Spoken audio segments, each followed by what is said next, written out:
창세기 46장은 드디어 형들이 가나안 땅에서 아버지 야곱을 모시고 또 자기의 온 가족을 데리고 애굽으로 이주해 오는 이스라엘이 애굽으로 이주하는 광경입니다. 이스라엘이 왜 애굽으로 이주했을까요? 서양 역사에 보게 되면 애굽의 왕족 가운데 함 계통이 있고 셈 계통이 있습니다. 셈 계통은 힉소스족이라 불리는 족속입니다. 동방에 있던 셈파의 힉소스족이 애굽에 쳐들어갑니다. 애굽에 있는 왕조를 멸망시키고 나일강 하류 지방에서 애굽을 지배했습니다. 그때 함족속 왕족은 나일강 상류 지방으로 쫓겨가고 오랜 세월을 보내다가 거기서 다시금 세력을 갖추고 준비해서 하류 지방을 향해 쳐들어와서 거기에 있던 힉소스 족속을 동방으로 추방해버리고 다시금 한파가 왕조를 계승해 갔다는 역사의 기록을 볼 수가 있습니다. 요셉 시대의 애굽의 바로가 바로 힉소스 족속이었고 셈파였습니다. 그래서 셈파였던 이스라엘은 그들에게 환영을 받게 되고 요셉도 그 땅에서 번영하게 되었습니다. 그러나 요셉이 죽은 후에 모세 시대에 와서는 요셉을 알지 못하는 새 왕이 나와서 이스라엘 백성을 학대했다는 기록이 나옵니다. 자, 요셉을 알지 못하는 새 왕은 바로 상류에 쫓겨갔던 한파의 왕으로 보는 학자들이 많이 있습니다. 하여튼 힉소스 족속, 곧 동방에 있는 셈파가 애굽에 들어와서 얼마 동안 애굽을 지배했어요. 우리가 한파 족속과 셈 족속의 관계를 성경에서도 엿볼 수 있다고 보고 있습니다. 이스라엘 백성은 물론 셈 족속에 속합니다. 애굽 사람은 함 족속에 속합니다. 창세기 10장 6절에 있는 말씀을 보게 되면 함의 자손이 구스와 미스라임이라고 기록되어 있습니다. 그 미스라임이 바로 애굽의 별명입니다. 그러니까 함 족속 애굽 사람이 함 족속의 대표적인 족속이었다고 할 수가 있습니다. 이스라엘 백성들이 애굽에 건너가 거기서 한 400년 살면서 대단히 번성하고 자손의 수가 많아집니다. 모세 시대에 그들이 애굽에서 나와 다시 가나안 땅으로 돌아가는 과정이 출애굽의 과정에 속합니다. 또 신약에 들어와서 예수님께서 베들레헴에서 나셨는데 그때 헤롯 왕이 예수님을 박해해 죽이려고 했기 때문에 헤롯 왕의 박해를 피해서 예수님의 부모님이 어린 아기를 안고 애굽으로 도피해 가신 사건이 마태복음에 기록되어 있습니다. 거기에 애굽에서 내 아들을 불렀다는 인용이 기록되어 있는데 옛날에 이스라엘 백성들이 애굽을 향해 갔던 사건이 바로 예수님께서 애굽으로 도피해 가는 사건의 그림자였다고 할 수가 있습니다. 예수님께서는 헤롯의 박해를 피해서 애굽으로 가셨는데 옛날 이스라엘 사람들은 흉년의 어려움을 피해서 애굽으로 가서 무사히 안주했던 사건이 기록되어 있습니다. 셈 족속, 힉소스 족속의 애굽 이주, 또 이스라엘 백성들의 애굽 이주, 그 다음에 예수님께서 임시로 애굽으로 피해 가신 사건 속에서 적어도 셈 족속과 함 족속의 관계가 몇 번의 역사가 되풀이되는 것을 볼 수가 있습니다. 지금 중동에 있는 아랍 계통 가운데 유일하게 이스라엘과 더불어 국교를 맺고 있고 이스라엘을 승인하고 있는 나라가 바로 애굽입니다. 이 애굽은 아주 큰 나라입니다. 이스라엘을 승인했다는 것은 이스라엘이 고립적인 상태에서 굉장히 다행스러운 일이라고 생각합니다.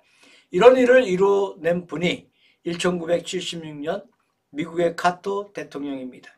그때 이스라엘의 백인 수상과 사다드 이집트 대통령이 같이 미국에 와서 카터 대통령의 중재하에 세 분이 마주 앉아서 드디어 이스라엘과 애굽의 국교 정상화를 하는 평화조약을 체결하고 이스라엘이 애굽을 승인하고 애굽이 이스라엘을 승인하는 조약을 맺게 되었습니다. 그때 캠프 데이비스라는 대통령의 별장에서 모였는데 여러 번 회담이 결렬될 뻔했는데 카터 대통령이 이 비상한 노력과 꾸준한 노력으로 드디어 회담이 성공했다고 합니다. 심지어 카토 대통령은 이스라엘 수상과 애굽 대통령이 돌아갈 수 있는 차편을 끊어버리고 돌아가지 못하게 만들고 회담이 성사되도록 했다는 그러한 일화도 남아 있습니다. 자, 회담이 성공하고 국교가 정상화될 단계에 이 세 분이 워싱턴으로 돌아와 국회에서 합동으로 연설을 합니다. 먼저 사타드가 연설을 하고 백인이 연설하고 카터도 연설을 했는데 그때 백인 이스라엘 수상이 참 재미있는 말을 했습니다. 우리 애국과 이스라엘 두 나라가 같이 화목하게 되고 평화 조약을 맺게 된 것은 카토 대통령의 비상한 노력과 정성 때문에 이루어졌습니다. 라고 말하면서 그것을 어떻게 표현했는가 하면 옛날 우리 조상들이 애굽에서 람세스 성을 쌓을 때 애굽의 노예로 아주 고생을 많이 해서 성을 쌓았는데 우리 조상들이 애굽에서 성을 쌓기 위해 노력한 그 이상을 카터 대통령이 이번에 해 주었습니다. 라는 말을 해서 거기에 있던 국회의원들의 박수를 받았다는 기사를 어렸을 때 들은 적이 있습니다. 오랜 역사 가운데 꽃같은 사건이 반복되는 것을 우리는 종종 보게 됩니다. 과거에 있던 역사가 미래에 무엇을 말하고 있는 것인가? 또 현재 우리가 신앙생활을 할 때 어떤 교훈을 주고 있는 것인가 하는 이런 것을 우리가 한번 염두에 두면서 이스라엘의 애굽 이주의 사건을 한번 묵상하고 관찰해보는 시간이 되기를 바랍니다. 46장 전체에 보게 되면 1절에서 7절까지의 말씀에는 야곱이 드디어 요셉의 부름을 받아 애굽으로 갈 때 브엘세바에서 하나님 앞에 제사를 드리고 거기에서 하나님의 환상을 보고 하나님의 음성을 들었다는 이야기가 나옵니다. 다시 말해서 애굽 이주의 사건은 하나님의 허락으로 갔다는 말이 됩니다.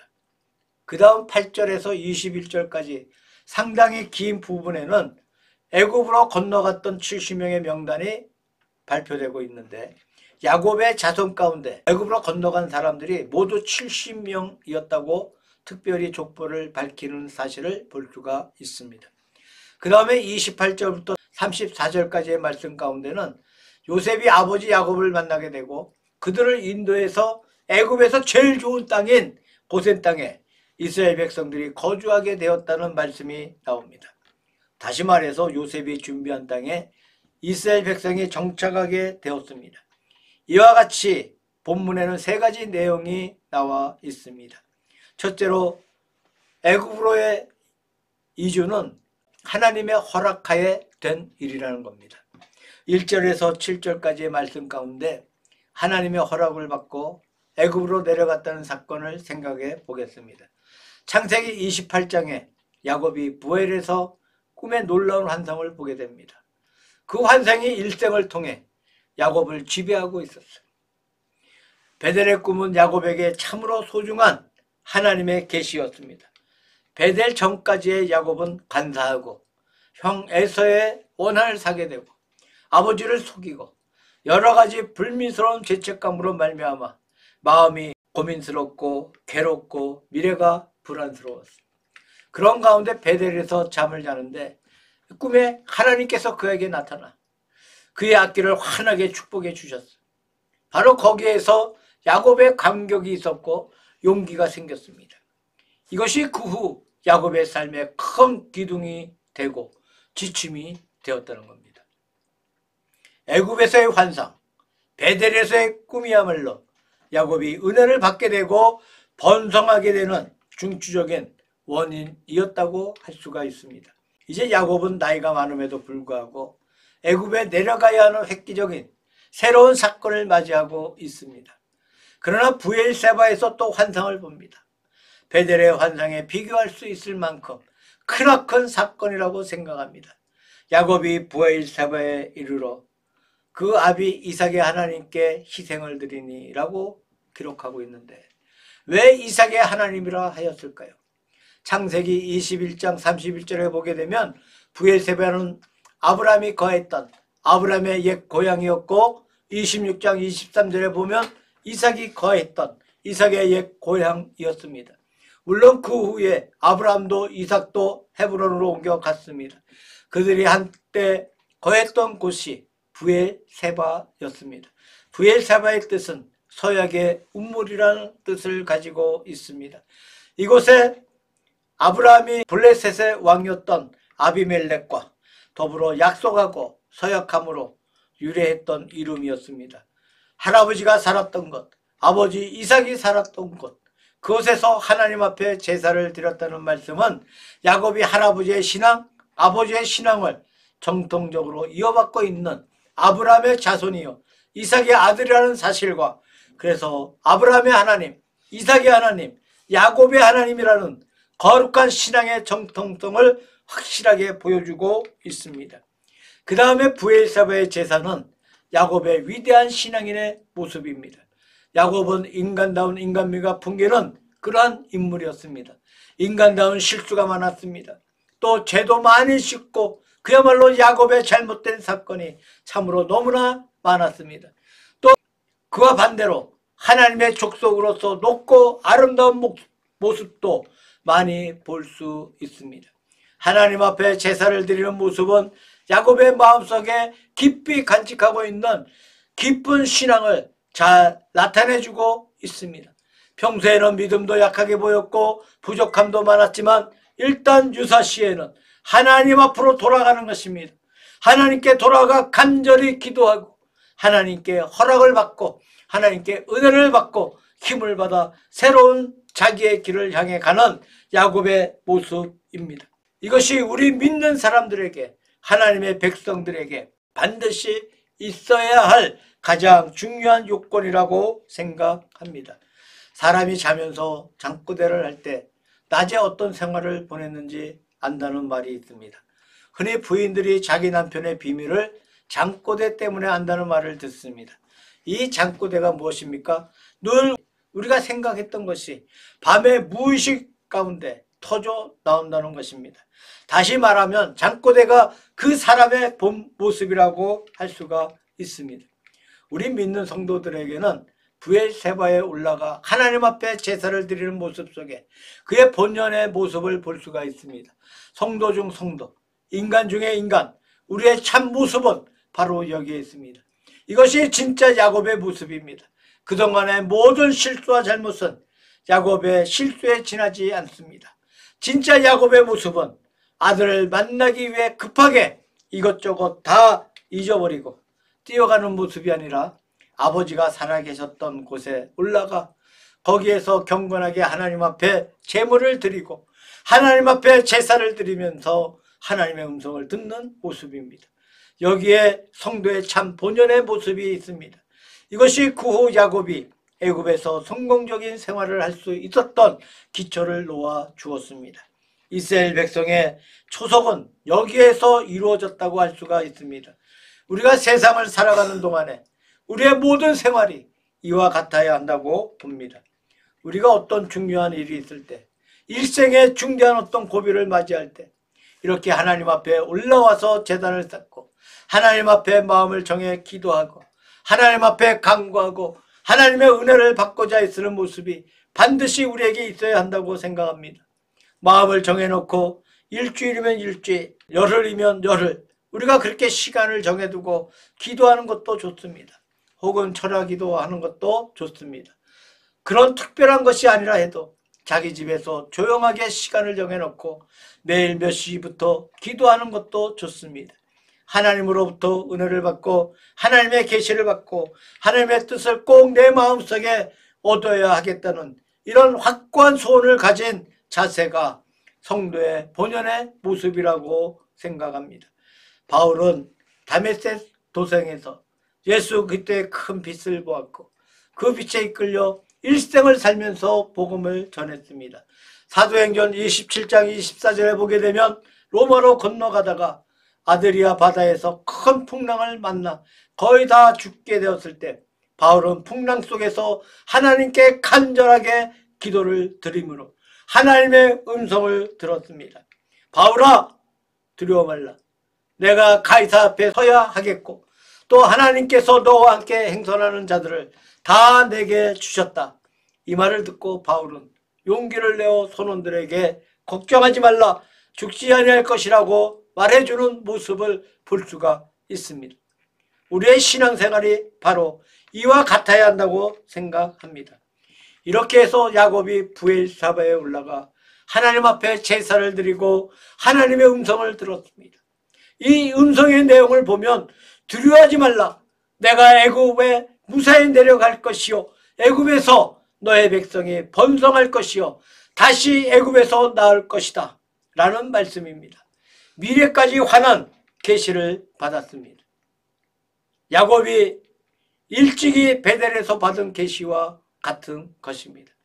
내가 어디로 가든지 너를 지켜 무사히 가게 할 것이요 거기서 너는 번영할 것이고 그 다음에 내 고향으로 무사히 돌아오리라. 야곱은 그와 비슷한 하나님의 음성을 듣고 확고한 하나님의 약속의 말씀을 듣고 애굽을 향해 내려갔습니다. 참으로 위대한 신앙인의 모습이었다고 할 수가 있습니다. 두 번째로 애굽에서 복과 번영의 통로가 된 이스라엘을 생각해 보려고 합니다. 8절에서 27절 말씀을 보게 되면 야곱의 자손 70명이 건너갔다는 말씀이 나옵니다. 우리 성경에 7은 만수라고 합니다. 또 열이라고 하는 것은 세속적인 만수입니다. 7과 열을 곱하는 것은 성경의 만수와 세속의 만수를 곱한 만수가 됩니다. 그러니까 70은 우연히 70이 되었다기보다는 소수지만 아주 알뜰하게 단결된 것을 의미하는 숫자입니다. 애굽에 가서 번영할 수 있는 기본적인 숫자였다고 생각합니다. 몇백 명보다도 더 알뜰한 숫자요, 더 은혜로운 숫자입니다. 더 번영할 수 있는 기초적인 숫자였다고 생각합니다. 민수기에 보게 되면 70명의 식구들이 400년 후에 출애굽 당시에는 60만 명 이상이 되었어요. 무려 10,000배가 되었습니다. 한 400년 동안에 10,000배로 증가했다는 얘기예요. 굉장한 인구 증가였다고 생각합니다. 이렇게 70명의 이스라엘 백성이 60만 명으로 증가했는데 물론 60만 명이라는 것도 남자 장정만 가리켜 말하는 것이고 어린아이와 여자를 다 합할 것 같으면 무려 300만 명이 된다는 것입니다. 요셉이 애굽에 건너갔을 때 처음에 보디발의 집에서 가정총무가 되었습니다. 가정총무가 된 이유는 요셉이 허물이 없이 슬기롭게 일을 잘하고 보디발이 볼 때에 요셉이 들어오고 나서부터 그 집이 복을 받아 왕성해졌기 때문입니다. 집이 잘 되었어. 농사도 잘 되고 모든 가사가 번영했습니다. 그래서 보디발의 마음속에 이 사람이 있으니까 우리 집이 잘 되는구나 라고 느낍니다. 그래서 집안의 일체 모든 사물을 요셉에게 맡겼습니다. 그 다음에 요셉이 보디발의 아내의 유혹 때문에 투옥되었을 때 옥사장이 옥중에 있는 모든 사물을 요셉에게 맡겼어요. 그때도 요셉이 들어온 후부터 감옥 안의 일이 형통했다고 했습니다. 어떻게 형통했는지 모르겠습니다만 예를 들어 오간의 반란 사건도 없었고 오간에서 죄수들이 갑자기 죽는 사건도 없었고 오간에 있는 사람들이 불순종해서 문제를 일으키는 일도 없었습니다. 옥의 모든 사건이 다 형통했어요. 그래서 옥사장의 마음속에 이 사람이 들어온 후부터 옥이 무사히 잘 돌아가는구나. 이 사람에게 다 맡기자. 내가 이제 할 것이 없겠다고 생각해서 전부 다 맡겨버렸어요. 그래서 요셉이 옥에 갇혀있는 죄수이면서도 다른 죄수들을 지배했다는 말씀입니다. 그 후에 요셉이 애굽의 총리가 되었어요. 총리가 되었을 때 애굽 땅에 큰 풍년이 들어 7년 풍년에 굉장한 곡식을 모아두었습니다. 그 다음에 7년의 대흉년이 들었어요. 그러나 요셉의 노력으로 온 백성이 다 살아났다는 것입니다. 그가 보디발의 집에 있으니 보디발의 집이 형통하고 옥에 가며 옥이 형통하고 애굽의 총리가 되었으니 애굽 전체가 형통하고 요셉이 가는 곳마다 형통했다는 이야기예요. 자, 이것을 우리가 한번 생각해 볼 필요가 있다고 생각합니다. 이스라엘 백성들이 애굽에 내려가서 그 수가 번성했습니다. 이스라엘이 먼저 번성했습니다. 그 다음에 이스라엘 자손들이 남을 번성케 해 주었습니다. 요셉이 애굽에 살면서 자기 자신이 큰 복을 받아 총리까지 되는 축복을 받았고 자기만 복 받은 것이 아니라 남을 번성케 해 주었습니다. 자, 보디발의 집에서 옥중의 생활에서 애굽 전체 총리 생활에서 모두 남을 번성하게 해 주었어요. 여기에서 우리 거룩한 성도가 살아가는 사회생활의 한 면을 볼 수 있는 것이 아닌가 생각해 봅니다. 우리 믿는 성도는 이 땅에 살아가면서 첫째로 우리 자신들이 하나님 앞에 복을 받아야 할 줄로 생각합니다. 우리가 복을 받기 위해 하나님을 섬기는 것이나 우리가 하나님 앞에 잘 살고 번성하는 것이 하나님의 영광을 드러내는 것입니다. 우리 믿는 사람들이 잘 못 살고 어려워지고 남에게 구차하게 지내면 하나님의 영광을 가리는 것입니다. 두 번째로 우리가 나 자신만 잘 되고 잘 사는 것이 아니고 우리를 통해 남을 잘 살게 해주고 우리 곁에 사는 이웃에게 복을 받게 하는 이런 성도들이 되어야 한다고 생각합니다. 암흑에 있는 세계는 왜 그런지 자꾸 화가 들어옵니다. 옛날 우리나라 말 가운데 모진 사람 곁에 있다가는 벼락을 맞는다는 말이 있습니다만 우리 믿는 성도는 그래서는 결코 안 된다고 생각합니다. 우리 자신이 이 땅에서 번영하는 동시에 우리를 통해서 남을 번성하게 하고 남을 행복하게 하고 남을 잘 살게 하는데 우리가 이바지해야만 참된 성도의 생활이라고 생각합니다. 이렇게 70인이 번영의 통로가 되었습니다. 자신이 복을 받고 남이 복을 받게 하는 통로가 되었어요. 우리가 이 사실을 말씀 가운데 명심해야 합니다. 세 번째로 이스라엘을 위해서 고센 땅을 예비해 주셨어요. 야곱과 요셉이 감격스럽게 만나고 요셉의 배려로 고센 땅에 거하게 되었습니다. 이 고센은 땅의 언덕이라는 의미가 있습니다. 나일강 삼각주 지대의 난동 지역을 보통 고센 땅이라고 불립니다. 자, 이 고센 땅은 애굽에서 가장 아름다운 땅이었다고 합니다. 고센 땅에 살면서 그들은 번영했고 출애굽 당시에 보게 되면 애굽에 큰 재앙이 내려올 때 고센 땅에는 재앙이 내려오지 않았습니다. 애굽에 큰 어둠이 있을 때 고센 땅은 밝았습니다. 고센 땅은 요셉이 미리 준비한 땅이었습니다. 요셉이 처음 애굽에 내려갔을 때부터 요셉이 미리 준비한 것입니다. 요셉 자신이 말한 것처럼 요셉이 애굽에 팔려온 것은 하나님께서 이스라엘의 온 백성을 살리기 위해서 요셉을 미리 보내신 것입니다. 흉년 동안에 살 길을 미리 준비하신 것입니다. 요셉은 애굽에서 고센 땅을 준비했습니다.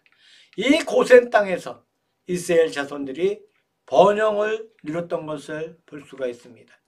요한복음 14장 1절에 예수님께서 너희는 마음에 근심하지 말라. 하나님을 믿으니 또 나를 믿으라. 내 아버지 집에 거할 것이 많도다. 그렇지 않으면 너희에게 일렀으리라. 내가 너희를 위하여 처소를 예비하러 가노니 가서 너희를 위하여 처소를 예비하면 내가 다시 와서 너희를 내게로 영접하여 나 있는 곳에 너희도 있게 하리라고 말씀하셨습니다. 요셉이 이스라엘 백성을 위해 준비한 것이 예수님의 말씀과 잘 부합합니다. 즉 요셉은 그리스도의 그림자가 되었다는 말씀입니다. 예수님께서 하나님 나라에 우리가 살 모든 초소를 예비해 놓으시고 우리를 그 나라로 데리고 가셔서 영원히 해 주신다는 말씀을 볼 수가 있습니다. 이스라엘 백성을 위해 하나님께서 애굽에 살 수 있는 땅을 요셉이 미리 준비하게 하셨습니다.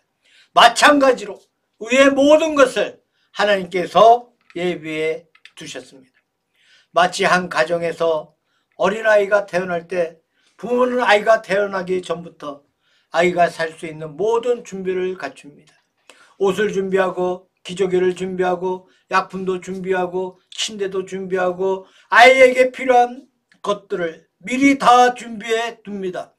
그래서 아이가 태어나면 부모가 준비해 둔 것으로 성장해 갑니다. 자, 하나님께서 우리의 길을 예비해 두셨습니다. 우리를 위해 영원한 하나님의 나라를 예비해 두시고 현세의 삶에 필요한 것도 예비해 두십니다. 더구나 예비해 두신 땅이 애굽 사람들과 혼합해 사는 땅이 아니고 고센 땅이었어. 애굽은 애굽인데 애굽 사람과 함께 혼합해 산 것이 아니고 분리해서 고센 땅에 살게 주셨습니다. 요셉은 계략을 세웠어요. 자기의 가족들에게 말하기를 바로를 만날 때 우리는 목자라 그렇게 말씀하소서. 애굽 사람은 목자를 싫어합니다. 그러니 자연히 불리하게 될 것입니다. 라고 했습니다. 요셉은 이스라엘 백성이 애굽 사람과 같이 살게 하지 아니하고 분리해서 고센 땅에 살 수 있게 만들어 주었습니다. 왜 그랬을까요? 애굽 사람과 같이 살았더라면 애굽의 우상 숭배와 애굽의 모든 악습에 물들기 쉽습니다. 애굽에 살면서 애굽에 물들지 않도록 선민의 자격을 갖추어 계속 지켜나가기 위해서 고센 땅에 거하게 해 주었습니다. 훗날에 그들이 출애굽 당시에 광야에서 금송아지를 만드는 사건이 있었습니다. 이 금송아지가 바로 애굽의 풍습입니다. 다시 말해서 애굽에서 사는 동안에 그 풍습에 물이 들어서 그런 죄를 지은 것입니다. 그런 것이 그들의 마음속에 숨어 있다가 유사시에 그러한 죄를 짓게 되었습니다. 고센 땅에 구별해 놓았는데도 그랬는데 만약에 혼합시켜 버렸다면 어떻게 되었겠습니까? 우리가 현세를 살 때 이렇게 공간적으로 세상과 분리되어 산다는 뜻은 아닌 줄로 생각합니다. 그렇게 하는 것은 현세 생활에서 불가능하다고 믿습니다. 그러나 우리의 마음속에 늘 하나님의 성민으로서 구별된 마음을 가져야 한다고 믿습니다. 성도, 히브리 말로 카도시, 헬라어로 하기오스, 거룩한 자, 구별된 자, 하나님께 속한 자를 말합니다. 구별된 무리라는 뜻입니다. 우리가 세상에 살면서 나는 믿는 사람이다, 나는 성도다 하는 자아의식 속에 살아야 한다고 생각합니다. 이것이 우리 성도들이 마땅히 가져야 할 태도입니다. 또한 믿는다는 생각만 가지는 것이 아니라 우리가 성도로 살아가기 위해서는 요셉의 마음처럼 항상 하나님을 생각하며 자신만을 위해서가 아닌 남을 위해 충실하게 살아가며 복을 누려야 할 것입니다. 또한 야곱처럼 인생을 살다가 큰일이 닥치면 우선 하나님께 기도드리며 하나님의 응답을 듣고 은혜를 누릴 줄 아는 선민이 되어야 하겠습니다. 그래서 우리가 사는 땅이 애굽 땅이 아닌 고센 땅이 되어서 하나님의 풍성한 은혜 가운데 거하여야 할 것입니다.